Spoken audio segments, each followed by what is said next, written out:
Actually, I quit, dude. Fuck this podcast. Yeah, go ahead. Hello and welcome to the Strength Students Podcast. I am one of your hosts, Nick Scopoletti, along with... I'm your other host, Steve Carty. So first and foremost, let's get out of the way, our social media. So, Right. go to iTunes, give us a 5-star review. Go to our Instagram, at Strength Students Podcast. On Twitter, it's at Strength Podcast. And Facebook is Strength Students Podcast. Our guest today is good friend, trainer, Aadil Ansari. What's up, brother? How you guys doing? Thanks for having me. What's up, bro? Good to finally have you.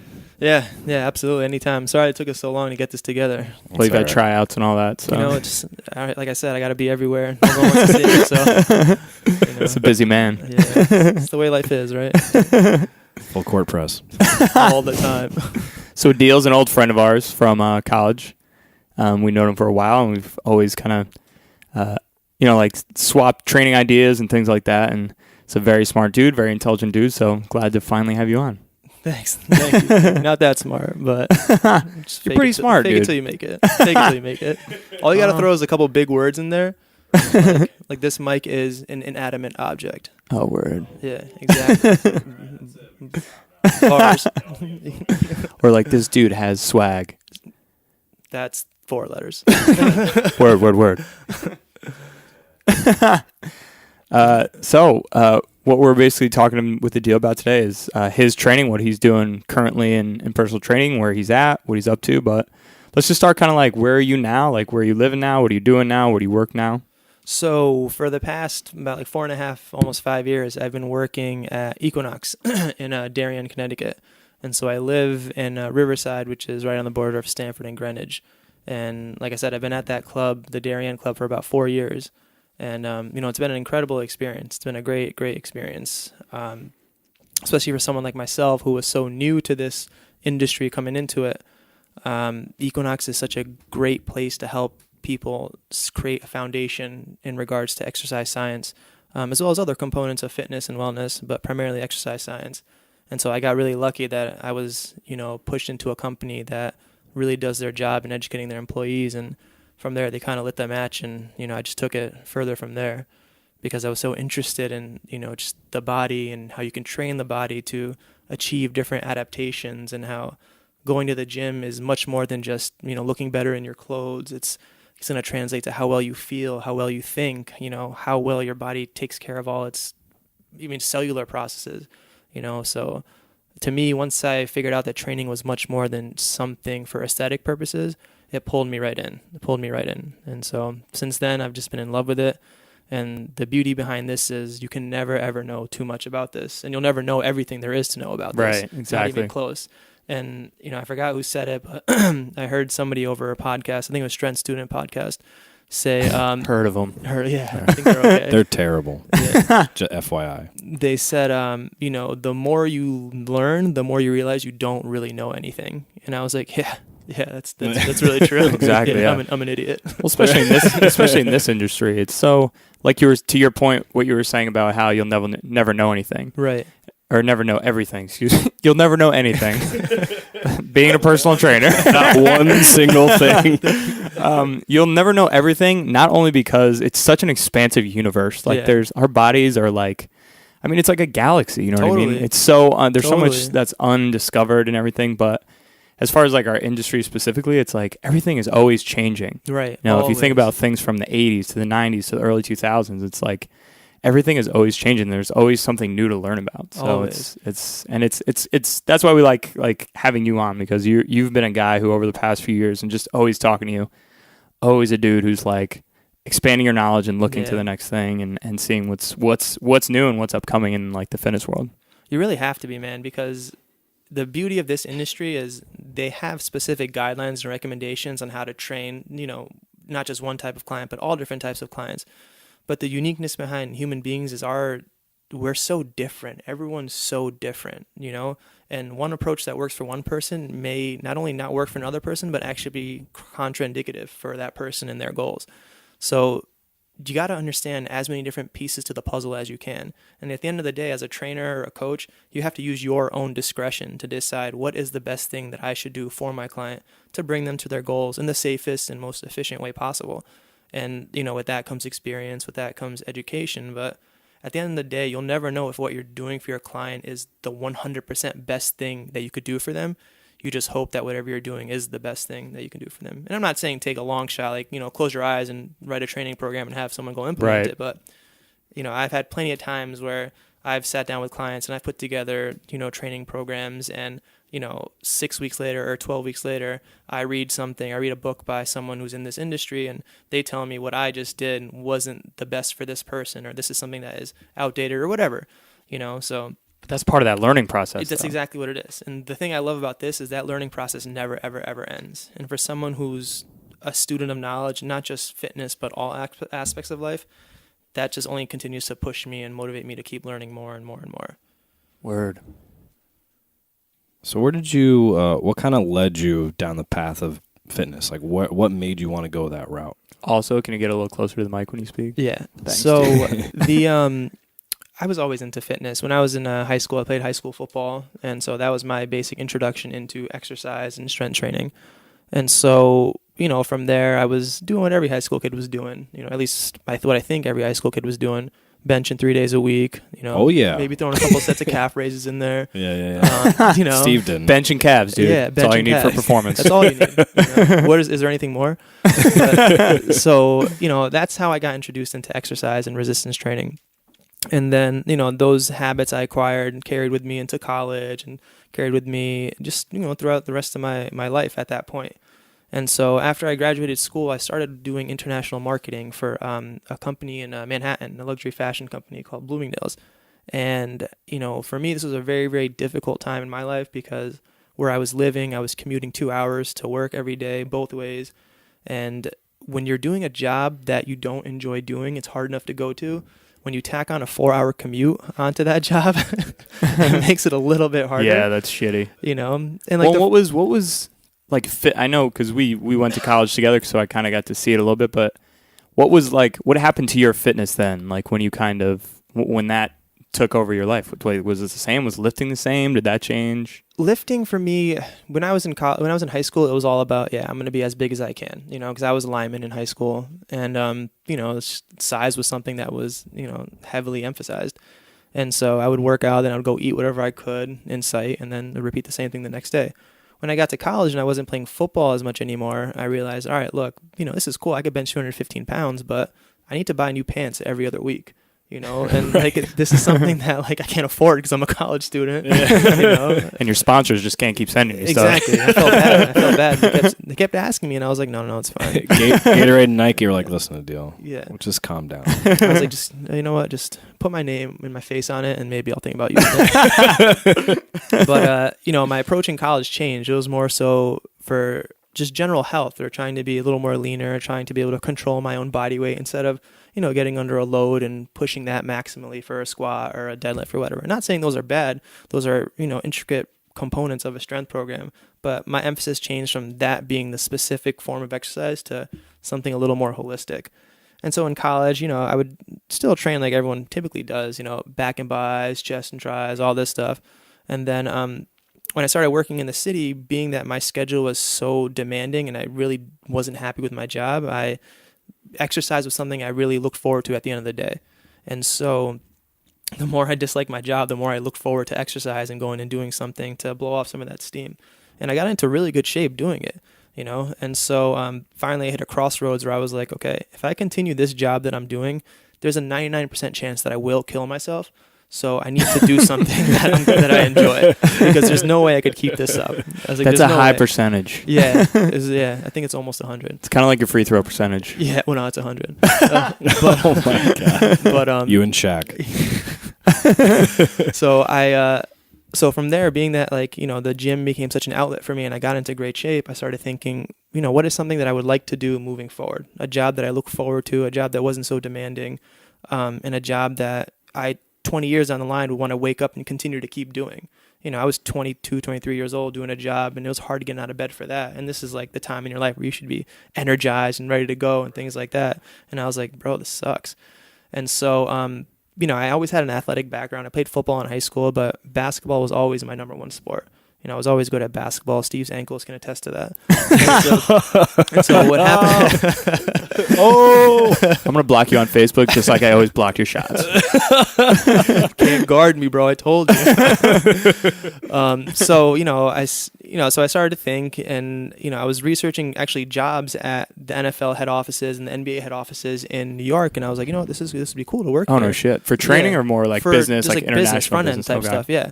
But the thing with those jobs they're very, very competitive. And, a resume out of Central Connecticut has no weight against a resume out of Harvard or a resume out of another school, So eventually I stumbled across the NBA D-League website, and they were hosting open tryouts somewhere. And I was like, you know what? Like, I'm already training pretty regularly. I'm good at basketball. Why don't I see if I can take this one step further? And so I started to gear my training more towards basketball, sports-specific stuff. And then in the meantime, I actually met your friend Roberto, and he told me that he just got hired at Equinox and that they were hiring trainers. And I forgot that he worked there for like 30 seconds. Yeah, Roberto had that. But that led you to that, which is so interesting crazy. how that worked out like that. Yeah. So when he told me that, and I was like, wow, this is crazy. Like, they're hiring. If there's any place for me to go and learn how to become a better basketball player and how to train myself for performance, this is the place that I would go to. And I didn't know who Equinox was, but I started to look into them, and I started to read how well accredited of a company they are and what they can do and how they really empower their trainers to do well. And I was like, all right, this is it. And so I ended up getting hired there. I ended up, starting out there. And from there, like I said, they set the foundation for me. And, I'm not in the NBA right now anymore, but it was the best thing to ever happen to me, because it launched me into a career that I plan on doing, moving forward for the rest of my life. And then, from there, initially it was all about me. Like, what can I do to make myself a better basketball player? Yeah. And then alongside with that, I'll help my clients with whatever they want. But as I slowly, matured and grew up, I realized that basketball was slipping away a little bit. I still really enjoyed helping people, and not just helping people with, simple things, like helping people understand how valuable and how much of a blessing their health is, and how this is something which should and regularly should be taken care of, but for many people they can't, or they don't know how. So from there I kind of shifted my objective towards helping teach people how to train themselves and just manage their health through things like movement, nutrition, and stress therapy, and just an overall holistic approach to helping people live as healthy and as fulfilling of a life as they could. Sweet. What would you say, so right now as a trainer, what would you say your biggest challenge is with people? Like, what would be your biggest challenge as a personal trainer? So, this is just my personality. I'm a very driven person. If I do something, I'm all in on it. It doesn't matter what it is. And when you're really hard on yourself, that tends to unfortunately carry over to other people. Right. And I'm not saying I sit there and I yell at my clients, but sometimes my shoot it again. My ambitions for my clients may be beyond what their capabilities are right now. Or if I have a client and I'm training them and they're in the earlier stages of training, I might progress them a little too fast because I'm thinking of the end goal.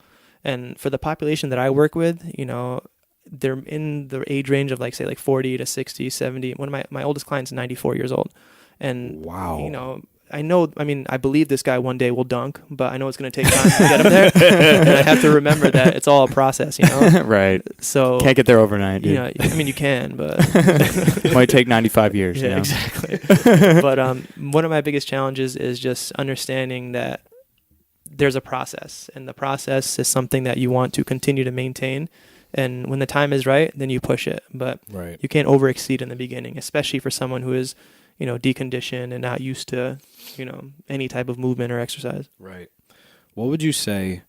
So you got your clients. What would be? We get so caught up as trainers in our people. Like, gotta get them to improve. Gotta get them to improve. And you're working, say, 6 a.m. to 2 p.m. straight through, and then you have a little break, and so you're so focused on the 12 clients you have just for that day, you get lost. Personally, your own health and things get lost. And one thing that I'll quote Don Saladino from Perform Better is he was like, he looked down at his body and he goes, "This is my business card. Yeah. You have to take care of yourself. You need to live the life. You can't just tell people about it, but you're eating terrible and you're not sleeping." So how do you go about still taking care of yourself, managing like you said, you're driven for yourself, but you're worried about and you love helping people. How do you kind of focus it back towards you. How do you maintain your health, your strength, your well-being without getting, too lost? So that's also another big thing that I've struggled with is, we're all in our jobs to make money, right? And being a personal trainer, you work if you get paid. And if you don't work, you don't get paid. Simple, yeah. Yeah. So just like any commission-based job. And so that was one of the things that when I started to ramp up and get busy, that was one of the things that fell off was my own health and my own well-being. Because you start to think, all right, you know what? Like maybe I can take that client from 9 to 10 at night, and then I can take that client at 5 o'clock. Right. The next I just morning. won't sleep at all. Yeah, exactly. Yeah. Be like, and then you hear people say things like, well, you're in your 20s, you'll be fine. This is what's supposed to happen. But the reality is, I feel like life now is very, very demanding as it is, and times now are different than maybe it has been in the past. This is just my guess because I wasn't alive 30 years ago. But I feel like nowadays you have so much more demand on you from, things like social media, things like work, things like family, things like, I don't know, I just feel like life is hard, life is challenging. And so, at the end of the day, like I said, we're here to make money, and I'm never going to say no to money. And so to me, like you mentioned, your body especially, and I don't focus much on the aesthetics with people. I do if they want to, if that's their goal. But my goal is to get people to understand that, look, your brain, this is something which can be addressed through these particular things. And at the end of the day, that controls everything that happens in your body. Right. So if you can eat well, if you can exercise in a specific way, if you can maintain good, stress coping habits, then you'll be the best person that you could be. And then, sometimes you don't really apply that to yourself because you become overwhelmed with all the stuff that you have to do and all these things that you have going on. And what I try to do for myself is, I know there's some days where I'll work straight through and it'll be 7 o'clock, and the last thing I want to do is be in the gym for an hour longer. Right. And I'll think like, all right, you know what? I'm just gonna get out of here. And so for me, things that I'll do, because obviously movement is a very, very healthy component and should be a pretty intricate part of people's days, or be like a big solid part of people's days. I'll just go and I'll shoot a basketball, or I'll go, do some sprints, or I'll go run up the hill a little bit. Days where I have time, I'll hit the weights. I'll do some resistance training. Right. Days where I have no time, I'll just find 30 minutes where I can go somewhere and meditate. I've learned that you have to dedicate some time to yourself. Doesn't matter if it's 5 minutes, doesn't matter if it's 2 hours. Just something every day has to be your oasis to some extent. And it doesn't have to be something crazy. Yeah. Like when I first started working at Equinox, I had all the time in the world because I had no clients. And I would be working out like 3 hours at a time because I would learn all these new exercises, and I would learn all these new things, and I would learn about all these new correctives that I had to do because I sucked at everything. And, that in itself kind of burnt me out because I'm like doing vertical jumps for like an hour, and then I'm putting up 700 jump shots, and then, going and playing basketball later on in the evening. And it's all about balance. It's all about balance. As long as you can get a little bit of the things that are important to you, then you should be okay. And I like that you brought up the aspect of meditation, like kind of focusing on bringing yourself, because trainers are on our feet all day. We're not sitting at a desk. You're on your feet all day. It's go. You're constantly thinking. You're watching your client. They're like, oh, this is bothering you. Oh, they're a little tight today. Each person that comes in, you got to like do an assessment almost. Hey, what were you doing? Oh, I did nothing all weekend. Cool. So we could kind of rip it today. Or I was traveling for the last week. All right, well, that means you've been sitting, you haven't been doing much, so whatever. But I like the fact that you brought up meditation and bringing yourself down, because people tend to like, all right, I got to work out, and then they're just adding more and more stress, as opposed to like learning how to take yourself down so you can get that intense workout in, eventually. Like I struggle there. I'll admit that. Like I'm just like, oh, I got an hour, I'm just going to lift real quick, but then you're just wired even more. Exactly. But that was a great aspect you brought up.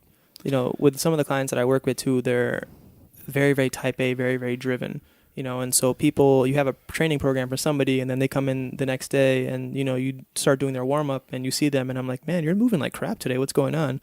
Well, I was really energized yesterday, so I came in and just did like 10 sets of cleans, and I was like, you knew we were going to do cleans today? Like, yeah, I was just practicing for it. And I was like, oh. But I did more than what we normally do. And it's just like, good. So like, you have to, I feel like we live in a society where everything is so sympathetic driven. Like, like we have all this stimulation going on around us at all times, all these electronics, we have all this social media. We have so many things that are just coming at us from so many different perspectives, and that's overwhelming to the brain and the nervous system. And so sometimes you have to do something where you separate yourself away from that, Yeah. So would you say, it sounds like you are, like your approach to how you train with your clients is like a very holistic type approach. Yeah, totally. And I guess I don't mean that necessarily from the sense like, from like a, like everything, it has to be all natural and things like that. I mean, holistic, like fitness between you and your clients, it seems like it's more of a mind, body, spirit type thing rather than, okay, let's get these body results. Let's get the physical results. What it sounds like you're trying to fish out of your clients is that mind, body, spirit, the holistic results. Would you say that that's kind of your approach to Everything clients? is connected. One of the first things I tell all my clients, especially if I know there's someone who's very, very driven, is I'll tell them, look, you got to think right, you got to eat right, and you got to move right. And if these three things aren't happening, then you're not getting any closer to your goals. You have to do these three things. Boom. And so, quote. That's exactly what I thought. I can't take full credit for that. There's a guy, Dr. Matt Kukolo. He's a chiropractor in Wolcott, Connecticut. Okay. He said this to me at one of his seminars, and I was like, he hit the nail on the head. I was like, you have to think right. If your mind's not in a good state, I don't care how much sleep you got the night before. If all day yesterday you were worried about your girlfriend or your husband or your job or your finances, that quality of sleep is going to be terrible. You're going to come in and your nervous system just going to be fried, right? Right. If you're not eating well, we know the consequences of not eating well. And then if your movement looks like crap, you know you're expanding more energy than you have to during certain movements, and you're just milking yourself with whatever you have available. Right. So I think if you have someone who's in a proper mindset, you have them eating well, and you have someone moving efficiently the way a human being should biomechanically move, then they'll get closer to their goals. And no one's perfect, but the goal is to get people to their highest version of themselves, as well as you can, and in the safest way that you can. But what I do with my clients is I try to get them to understand that, look, I get it. You want to have 4% body fat, but you being super stressed out and coming in with super high cortisol levels and then doing exercise that's going to spike those cortisol levels even higher isn't going to bring you closer to 4% body fat. That's going to bring you to 6% body fat. Or if you have a powerlifting meet and you're so hyped up and you're so excited to go, and all of a sudden you get under that bar and it feels like it's, 200 pounds heavier than it normally is, you basically took away from your entire reserve to lift that heavy amount of weight. Right. I think the mind is something, especially when it comes to training, that is so undervalued, and it can definitely work for you, but it can also work against you. And I think the more you can control that, the better you'll get towards whatever type of performance you're striving for. And so as far as, your holistic approach with your clients, clearly you are the modern trainer. Like it's traditionally it's been, fitness is what you eat and how you exercise. And it's like, now it's like, no, that's not the case. And a modern trainer, kind of like yourself, would delve into all those different like spiritual, mental, emotional aspects as well. So just kind of give us a rundown. I know you've kind of been hitting on it, but give us so you're sitting down with a client and, week to week, what are kind of the things that you make sure that you hit with your clients? So first and foremost, the things that I try and cover are, we know sleep is a huge part of, exercise, and just exercise and recovery and regeneration.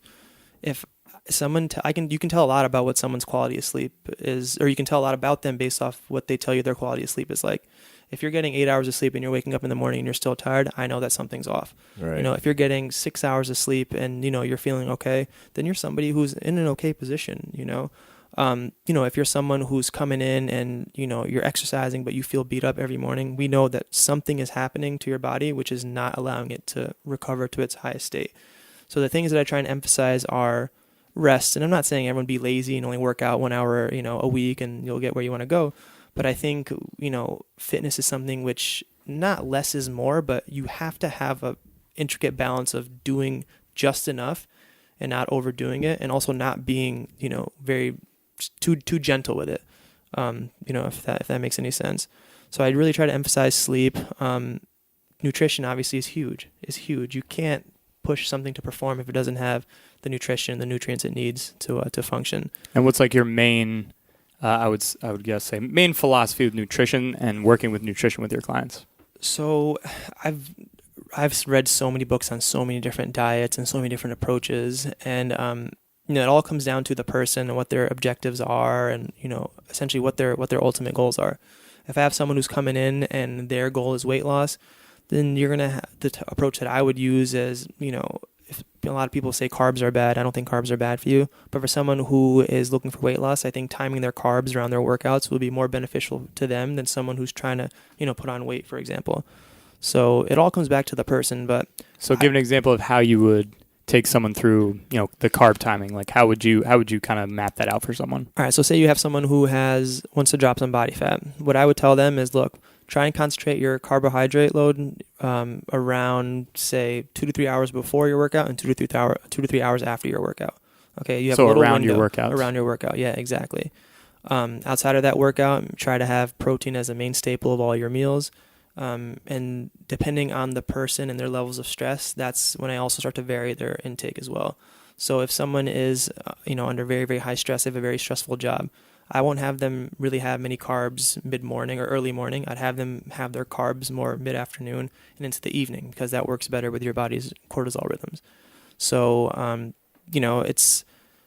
that's the thing. It's all so unique to the person. Right, exactly. So unique to the person. Because you could talk carb timing all day. You could All say, day, you know what, my absolutely. philosophy is carb timing. Yeah. Okay, what happens if you have a client who has celiac or someone exactly. who's intolerant to Right. carbs, and then what do you do? You know? Right. So it's interesting that you bring that up. That's just, it's client to client. It's person to person. Absolutely. Yeah, absolutely. That's another thing too. You can't, certain things work with a lot of people, but at the end of the day, you have to make this approach as individualized as you can. In order to do that, you have to learn about different types of people and different bodies and what thrives with certain people. And that's an area that I would love to learn more about, because I've heard a lot about different things like blood type diets, or, certain people thrive off certain types of diets, certain people thrive off certain types of exercise, and to me, that makes a lot of sense, because we're all so unique in ourselves, and we're all so different. So to say that the same nutritional approach works for everyone, I think that the more I mature and learn, the more I feel like that's a negligent approach to overall health and nutrition. Word. Yeah. So for the training aspect, so say you got a client, they come in, you're like, wow, they are not moving well, and they seem tired, as opposed to, that's one example, and the other example would be like, all right, this client looks like he's ready to rip, so how would you take through, so let's go through the poorly moving, tired client, like what are you doing for that hour, and what are they looking for, what do you do, what do you prescribe for that? So you know what? So again, that depends to the person. So say someone comes in and they're moving like crap, and they have a powerlifting meet in 4 weeks or 6 weeks, or whatever time frame. With them, what I would do is I would put them through the same movements I had planned. I would just decrease the load by a lot. Just pattern that movement for that person, just to make sure we try and stay on pace as much as we can towards what we're working towards. If I have someone who's just there for just general health and wellness, what I would do is I would bring them to a corner. I'd do a couple breathing exercises with them, do some light stretching, and then maybe, depending on how they respond from all that, ramp them up to do some small type of metabolic workout, something small, like 15, 20 minutes worth. Right. Nothing explosive, nothing crazy, just something for them to move, break a little bit of a sweat, and feel like they did something. For an athlete, if this is someone who has, feels like crap because they had, a basketball game, they went to double overtime the night before, and they have a game later, later tomorrow, I just put them through some very basic skill work, get them to do just small basic movement prep, just to make sure that, mechanically and coordination wise, they're on point. And then this also is a great form of recovery for them too. So that'll just prep them for whatever competitive event they have coming up. So what would you say do you have a main demographic, like mainly weight loss, or do you have a broad spectrum of different types of clients and their needs? My spectrum is pretty broad. My spectrum is pretty broad, because I deal with a lot of people who have certain type of health illnesses, but I also deal with people who are healthy and just want to lose weight, or have people who want to get stronger, or people want to put on weight. So my client base is pretty diverse, which I personally love, because you go from one client to the next and it's a completely different approach and a strategy than you had with the last client. And to me, that keeps me on my toes, and that keeps me, just moving in a direction where I'm not getting stagnant, So, it all varies from person to person. I have some people that want to be as lean as they can. I have some people who are exercising because they have autoimmune disease and their doctor told them, look, you should go exercise, but make sure you don't overdo it. Yeah. Or I have people who have, high levels of chronic fatigue or adrenal fatigue. Some people don't believe in that, but I personally do. And their exercise or their stimulus they're going to put on them is way different than the person who's going to come in before or after them. So, I'm pretty fortunate that I have a diverse base, but with that also comes the responsibility to learn as much as you can about how to take these different approaches and help these people in the most responsible manner. Sure. That's beneficial for you though, having such a broad spectrum. Yeah. Now you're learning about how to train, Exactly. a bunch of different client needs. Right. Which is only going to like arm you more for exactly the present, the future, whoever else you train in the future there. So exactly. Yeah, if like 1 hour you got 24-year-old athlete, Yeah. right? And then next hour you got your 94-year-old client. Yeah, exactly. You know, that's big diversity. Yeah, That's pretty huge awesome. diversity. It's kind of nice too, actually. You train the 24-year-old and everything's so fast paced. Then the 94-year-old guy takes him 5 minutes to get the stairs. So it's nice to kind of catch your breath a little bit. I want to see this guy. He's probably adorable. He's awesome. do you ever have your clients fight each other? Yeah. Usually I go oldest to youngest. 94-year-old beats the crap out of everybody. Equinox Hunger Games. So you have some outreach stuff going on right now too in your life. It's not just training at Equinox. Tell us a Yeah. little bit about that. Yeah, so I grew up as a Muslim, and I feel like every person's route to spirituality is different. For me, struggle is what brought me a lot closer to my spirituality and my faith. And the tough times that I had, I always fell back on my faith, or I continued to rely on my faith, and that got me through it in what I believe to be is the best manner possible. And so as I started to learn about, exercise and nutrition and all this stuff, and I would just be outside of work, I'd be at places like a mosque or something, I would see people and I would see how they would move, and I would hear about the things that they're complaining about, or I would just see just general like wincing or pains or aches in their faces, or them expressing pains and aches. And, as I said earlier, I love to help people. And as I saw these people that are, like people who are close to me or people who share the same faith as me, you tend to sympathize for people who are experiencing some type of struggle, especially if they're similar to who you are. And so when I saw these people, I was like, somebody needs to tell these people that life doesn't have to be like this. If you're 45 years old and your back is killing you, that's something that's not normal. Right, if you're in your late 30s and you have, type 2 diabetes and you have really high cholesterol, and this is just what life is like now, popping 6-7 meds a day, this isn't normal. And so being that a lot of my exposure was to stuff like this, through functional medicine, I started to take it upon myself as more of like a responsibility, because personally in my faith and just in life, I feel like everyone has some type of skill they can offer people, right? If you have a skill, something that you're good at or something that you're passionate about, it's partly your responsibility to share that with other people to help benefit them. I mean, in a perfect world, that's how we would all exist, right? The guy who's really good at changing tires would teach people how to change tires. The guy who's really good at training would teach people how to train. The guy who's really good with accounting and math would help people manage their money, things like that.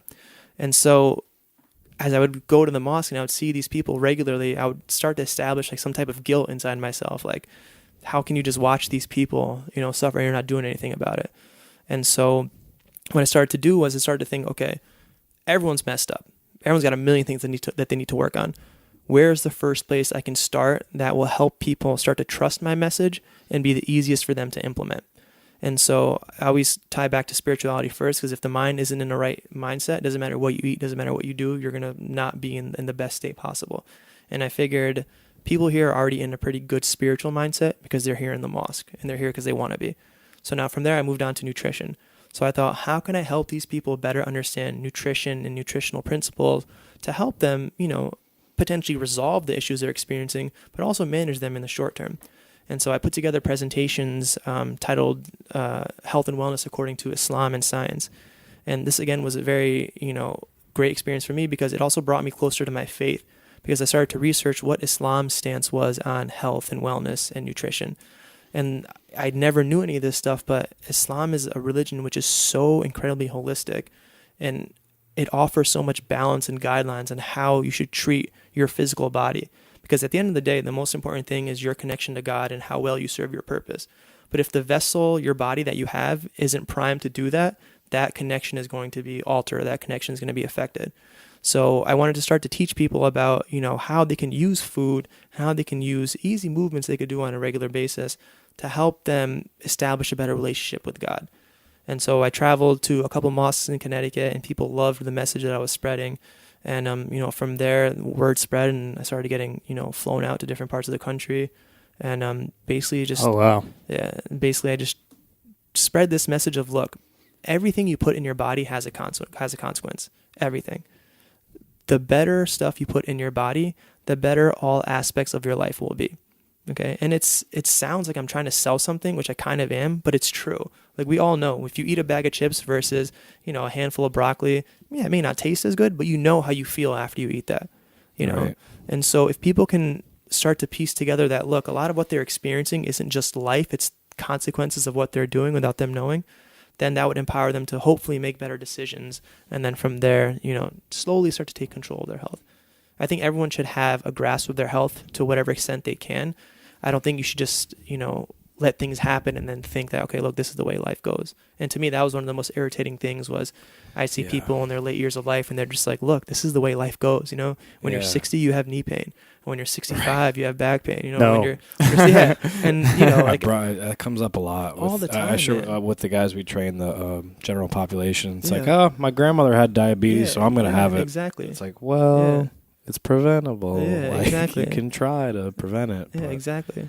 And I might catch some heat for this, but I personally feel like there's nutritional remedies for any and every disease on the planet. And not saying that it's as simple as eating a carrot and it'll fix all your issues, but Right, if you have like stage 4 cancer, eating a carrot, right, like, there's like, right. But dude, you'd be surprised at how many things I've read multiple things yeah, about. bro, it's true. People who have had cancer and gone through treatment and the treatment didn't work, and then they took a super holistic approach to nutrition and like their cancer got better. Yeah, and eventually like it went into remission. It's crazy, man. There's a lot of stories of that. Yeah, and it's interesting how it's not on the forefront of health right now. And that a lot of that comes down to politics because there's no money in planting and growing vegetables. Oh, yeah. But there's a lot of money. What's the saying? There's only money in sick and dead people, or there's no money in there's no money in healthy people. There's money in exactly. Sick people. Yeah. Sick or healthy and dead people. There's no money. Yeah. It's not healthcare, it's sick care. Yeah, exactly. Right. This hurts. All right, take this. Yeah. Hand you a prescription. So why not why the Muslim culture, but what about the Muslim culture have you found, religion, have you found that you've gone over me with just like some statistics of like obesity rates and things like that. Why the Muslim religion? So I'm glad you mentioned that. I was like scrolling on Facebook one day and I saw an article posted by a website that highlighted the top 10 most obese countries in the world by percentage of population. And out of the top 10, the top 5 happen to all be Muslim countries. And so when I first saw that, I was like, wait, really? Is that true? And so I looked into the article and I researched it. And by percentage of population of that country, they were right in that the most obese countries in the world by their percentage are all Muslim countries. And I started to think, like, how is this possible? You have a religion that teaches people to eat in moderation, to stay physically active, to be in a good state spiritually. And yet these are the sickest people in the world, And so from there, that's another reason why I kind of took it on the responsibility of myself to help teach people, because I feel like, and again, this will be a touchy subject for some people, but I feel like God was leading me down this path to help share with people what knowledge he was blessing me with. And at the end of the day, I came to the realization that like, nothing I know is mine. Nothing I have is mine. Everything I've been given is given to me, by God. And it's not for my sole use or my sole purpose. You're given things to help share and help make lives of others better, and that's, look, I wouldn't be given this responsibility if I wasn't capable of handling it. And I'm not going to lie, it's very, very challenging at times, having to go speak at one mosque in one state and then go to another state and then go back, work a full week and then have, a couple more presentations the next week. Like, it's hard. But at the end of the day, religiously, as Muslims, we believe that no one's given what they're not capable of handling. And so this, as much as tiring as this is, as hard as it is, as much as I feel like people aren't listening to the message, this is something that is an obligation on my part that I need to do to help people. I can't force them to adopt the message. Right. All I can do is bring awareness to it. How do you feel? How did you go about spreading the message? Because I find personally, I'm sure you guys can agree with this. When you tell people that you eat a certain way and you have your meals planned for the day and you carry them with you and I only eat organic, they think you're crazy, insane. Yeah. Why are you obsessed? But Yeah. But if you go to the bar and drink every weekend, like that's perfectly normal and acceptable, which is fine. I do it on occasion. It's fine to be a normal human, but like they look at you and like, I don't understand, why are you taking this so seriously? Right. So how did you go about? My point being is like, people get resistant to it. Totally. If you try to like, they think you're selling something, but you're like, here, take care of yourself. Like, I don't want to listen to that. Yeah. So how'd you go about kind of, I don't want to say watering it down, but by making it digestible for people? Yeah. Like, how do people, like, do you like that? Do you like that? How to make it, like, these people are like, okay, all right, they're not like on guard thinking you're trying to like sell them something. How did you make it like, look, this is simple, you know? I gave him probiotics. So that was another huge challenge that I encountered, because the older someone is, the more comfortable they are in their ways, you know? Exactly. And so especially within like a culture where heavy food and no movement is basically the principle, it's going to be really, really hard to get people to change and shy away from that. And again, we're all creatures of habit. And with something like food, it's such a touchy subject for some people. People who are conscious of their food, they think of it as like, okay, you know what? Like I'm eating to, or I'm living to eat. I'm not eating to live. But there's some people who literally the only thing they look forward to is that dinner and that bottle of wine they're going to have after their day is over, you know? And so what I tried to do with people was initially I made the mistake of, look, if you keep eating this, you're going to suffer and you're going to die and your life's going to suck, you know? And like little aggressive. Yeah. And I quickly learned that, like, look, you can't scare people into making change. You know, you have to try to motivate them to make change. And the motivation comes from each person individually based off of the things that are important to them. So I started to think, what exactly is important to people? Family is a huge thing that's important to people, right? How people feel, that's very important to them. And it doesn't matter if you're the most selfless person in the world, someone is going to somewhat care about what they look like too, right? And so what I started to think was, look, the population that I'm talking to in these mosques that I have the most trouble with are the people who are in their, 50s, 60s, 70s, 80s. So I started to think, how can I touch away or chip away at something that has meaning or value to them? And I started to think, look, you have kids, you have grandkids, you love these grandkids. You want to be a part of their life for as long as possible. How much joy do these kids and these grandkids bring you? A lot. And you love spending time with them. If you can spend more time with them and be a more part of their life, why would you not take advantage of that? So don't eat healthy because you know it's good for you. Eat healthy because you know by you making this small choice, 30 minutes at your meal, you are now prolonging the amount of time and the quality of life you'll have on this earth with the people that you care about, or with people who have, aches and pains. A lot of inflammation is from diet-related issues. And so you tell people, look, how much does it suck that it takes you 45 minutes to grease the wheels between your bed and your shower, to walk and not feel any pain? Right. Do you know it doesn't have to be like this? It doesn't have to be like this at all. So if you can be without pain, why wouldn't you take advantage of that? There's always another side to it. And I found the best approach to use is one of compassion and empathy. And again, that's something that I learned through my religion. And I feel like that is what allowed me to have the most success with people, is not sit there and yell at them and say, this is what you have to do, otherwise things are going to be really bad. More of like hey, did you know it could actually be really, really, really good if you just implement this one small principle? I think the easier you can make things for people to use, the more likely they are to adopt it. And then once you get them in, then that's when you can start to push the tempo a little bit. So one of the biggest strategies I used with, people's in mosques, for example, I didn't go there and say, okay, stop everything that you're eating, take out everything bad. This is the new blueprint, and you have to follow this. Here's your meal plan. Yeah, here's your meal plan. Okay, call me in 6 Which is weeks. no different than what you would do with like what a lot of people try to do with any other client. Exactly. In my professional experience, I don't think that's a very, very educated way of going about it, because as human beings, we're creatures of habit, and habitual change is what allows long-term growth, and not jumping the gun and changing your entire life overnight and then relapsing a couple weeks later. Another quote. So that was a good one. Bars. We gotta stop saying it out loud. Surprise quotes.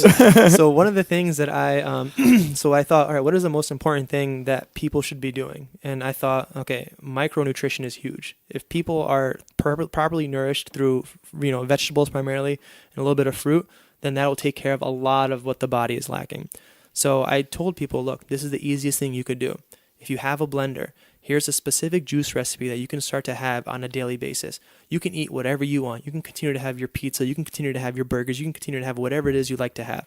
Just make sure you have this one juice at a specific time of the day.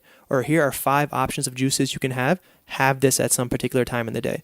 And the reason why I found that to be such a big bang type of approach is because your body craves what you put into it, right? So now if you're not eating that well, you're going to keep craving the crap that you're putting into your body.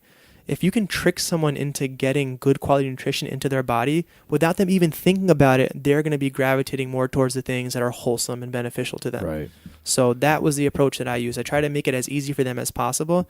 And then after I got them to start adopting vegetables, then you start to talk to them about portion control, about hydration, about, quality of food. But in my opinion, this is what has worked for me, and this is what I think was the easiest way for people to adopt this message. 1,000% agree, because you have, I've had clients that are like, I drink 3 Monsters a day. Yeah. Like, all right, try to cut it down to 2 or 1 for now. Yeah. Okay. And then a month later, how about we just 1 or none? Right. Okay. Or clients that, I have 4 glasses of wine every night, cut it down to 3. Right. Like you got to start.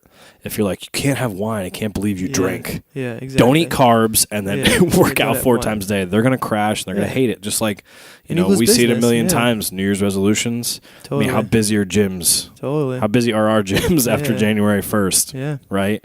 And they're like, I'm not eating carbs this whole month. I'm gonna exercise 4 hours a day, and then February they're like, I feel like I'm gonna die. This is terrible. Like it doesn't have to be that. It doesn't. I just had a client who just started with me this week actually, and he hasn't exercised in a long time. He's been doing like martial arts and things, so he's been active, but he hasn't exercised in the gym for a long time.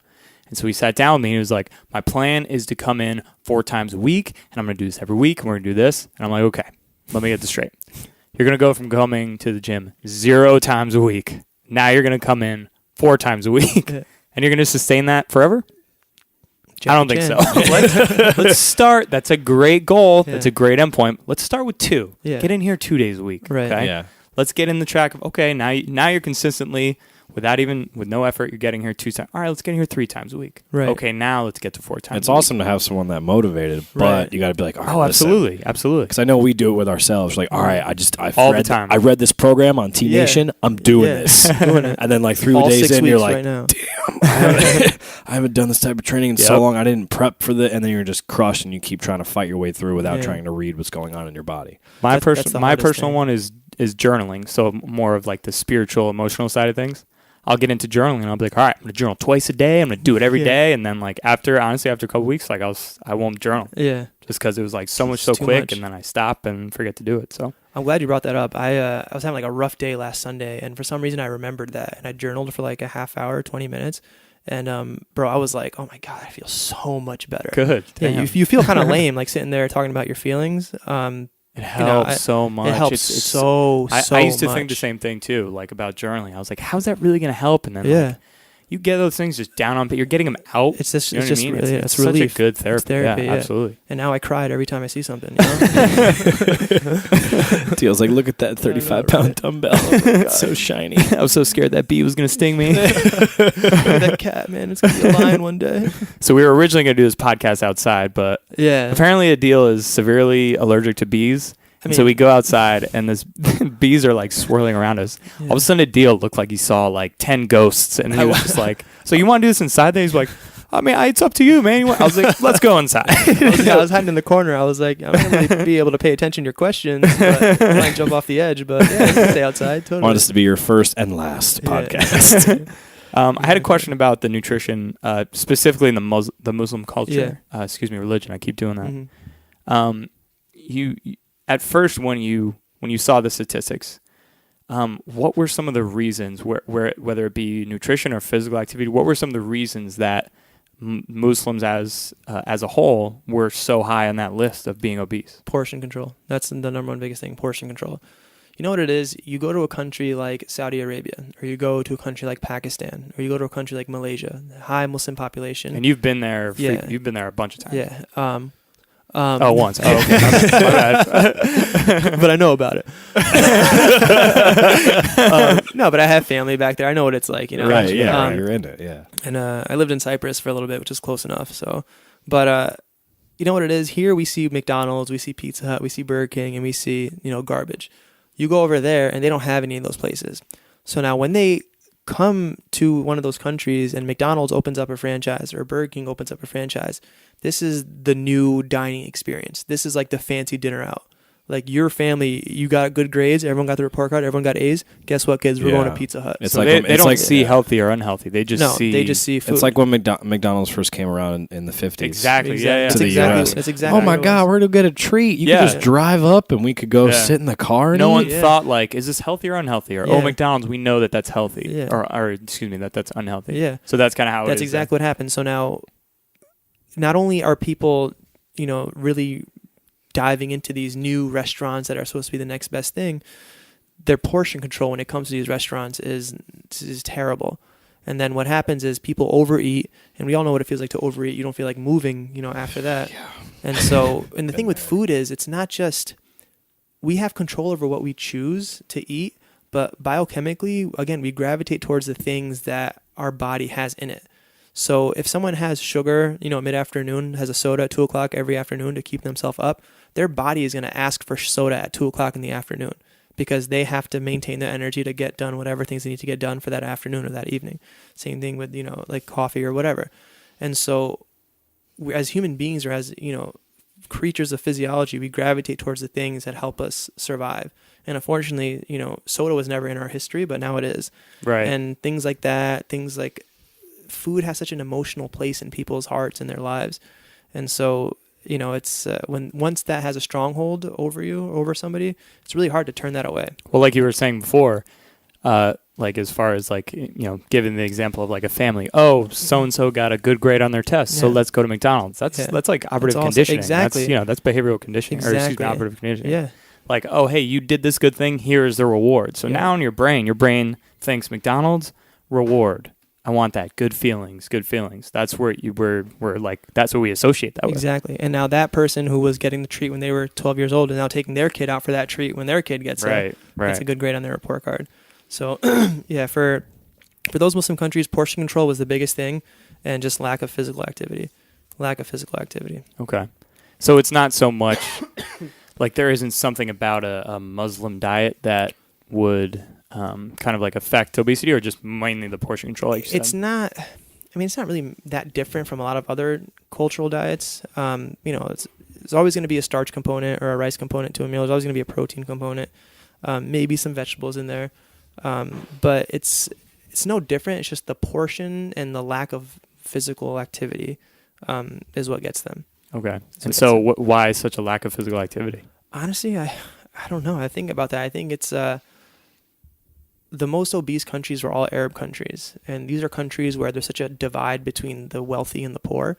And when you're wealthy, you don't really have to do much for yourself. Back in the day, kings of leisure would sit there and they would have everything delivered to them. And the fatter you were, the more successful you were, because you had enough to eat, Right.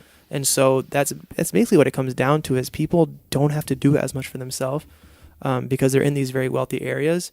And what do you do when you have money and time? You spend it on things that feel good. And that's food, clothes, cars, things like that. So would you say maybe would it be attributed to the lack of knowledge or understanding of like physical fitness Totally. attributing to your health? Totally. And I think, again, this is what people just think life is like, is look, you get to a point where you just get fat. This is where it goes. Yeah, that's not necessarily what it has to be. Like there's no like written code in our genetics that says, all right, at this point you're going to start to get obese and you're going to start to get fat. It's right. Like that's not written in us. No. That's not something that it's starting is set to in stone. Yeah, right. It's starting to. But it's not like set in stone. It's stuff we have control over. Yeah, absolutely. So you would say like the biggest problem is the lack of knowledge that people have of that, essentially? Lack of knowledge. And I think it's and again, I think with food, it's just people love to eat what they want to eat. They enjoy the things that make them happy. And food is one of those things that makes people happy. And if someone is from a culture where the food is so rich and so decadent and tastes great, getting them to change away from that is going to be a really, really, really tough, if not impossible, thing to do. Yeah. And it's just the way it is. So as a coach or a therapist or a trainer, you got to be as creative as you can in your approach. And one thing I learned is you have to be willing to compromise too. Just because you're not doing 100% of what you have planned doesn't mean it's a loss. If you're doing 50% of what you have planned, that's still better than doing nothing at all. Anything. Everyone works at their own pace. So as long as you can continue to take one step forward, whether it be, a tiny baby step or a giant step, as long as you're moving forward, that should be your overall objective.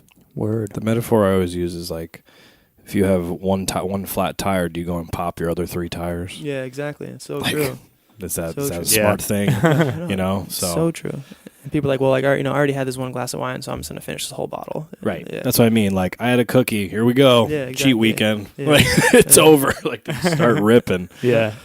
Totally. So, That's hard. That's why you got to, as a trainer or coach, you got to provide as much moral support as you can. And you have to let people know that it's okay to mess up. But damage control should be at the top of our list, like we're all human beings. We're going to falter. We're going to make mistakes. Absolutely. But, just don't give up on everything if things fall. You see it in sports all the time. A quarterback throws an interception. He drops his head.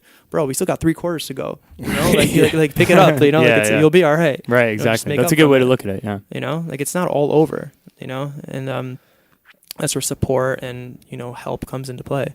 So I think as coaches and therapists and trainers, we have to do that. We have to provide our clients with as much support as we can. And it has to be positive support. It can't be negative support. Word. I like that. Well, that was a good one. Yeah, absolutely. Quote. I like that. Another quote. So where you're kind of in the stages of kind of picking this thing up off the ground. So do you have like a website? Do you have a place where people can find you to find this information? Yeah, so I'm working on a website now. My goal in the big picture is to open a health and wellness facility geared to people of all different faiths and religions.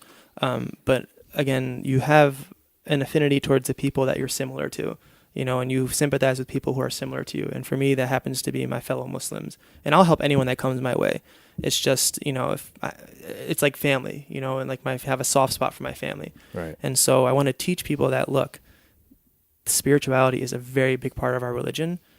In order for you to achieve the highest level of spirituality, you got to take care of the physical part.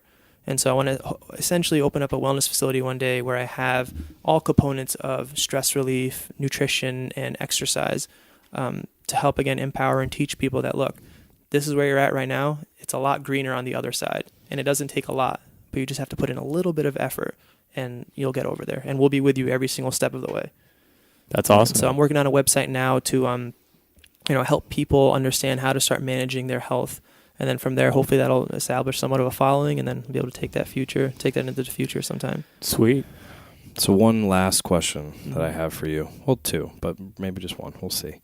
So we are the strength students. We do like to go around and learn from people. If you had to pick one person within the fitness industry that you wanted to go learn from, someone you wanted to, be an intern for or whatever, who would that be and why?